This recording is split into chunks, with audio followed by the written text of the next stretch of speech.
आमदार सना मलिक आपल्यासोबत आहेत. कुराणातील नियमांची अंमलबजावणी भारतातही व्हावी अशी मागणी तुम्ही केली आहे. मागणी नक्की काय आहे आणि यावरून सभागृहामध्ये खडाजंगी कारण बघा, सभागृहामध्ये महिलांच्या विषयावर चर्चा चालू होता.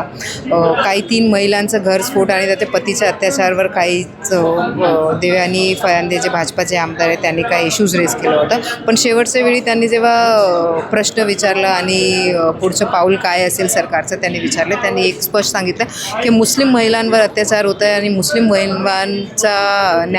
महिलांवर न्याय आणण्यासाठी सरकार काय करणार, त्यांचं काय पुढे काय होणार. तर तेव्हा आमचं एकच आक्षेप होतं की जेव्हा तुम्ही महिलांच्या विषयावर विचारतात या लक्षवेधी आणतात किंवा महिलांचा विषय तुम्ही पटलावर ठेवतात, तेव्हा तुम्ही कुठेही धर्मचं इन्व्हॉल्वमेंट आणू नका. एक.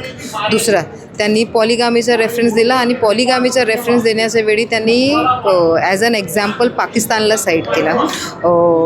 पाकिस्तानमध्ये काय कायदा त्याचा रेफरन्स दिला, पाकिस्तानमध्ये किती टक्के काय चालू आहे त्याचा रेफरन्स दिला. तर आमचं हरकत तेच होतं की बाबा तुम्ही अजिबात पाकिस्तानचा उल्लेख इथे करू नका. आणि भारतचे मुसलमान संविधानानुसार चालते, स्वतःच्या धर्मानुसार चालतात. ते पाकिस्तानला काय चालू आहे त्यावर आम्ही अजिबात ऐकून घेणार नाही आणि ते सायटिंग पण आम्हाला चालणार नाही.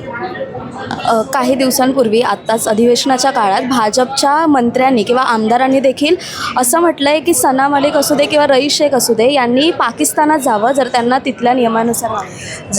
ज्या लोकांनी पाकिस्तानचा वाहवाही केली, मला वाटतं त्यांना पाठवायचं असेल ना पाकिस्तान. आम्ही तर पाकिस्तानचा विरोध केला की कशाला तुम्ही पाकिस्तानचं इथे मेन्शन पण करतात. पाकिस्तानमध्ये काय चाललं आहे, भारतीय मुसलमानला काहीच लेणं देणं नाही आहे.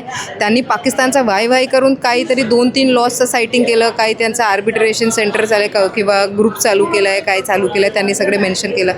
तर ज्यांनी त्याचा वाहवाही केला त्याला पाठवायचा पाकिस्तानला. आम्हाला कशाला बोलतात.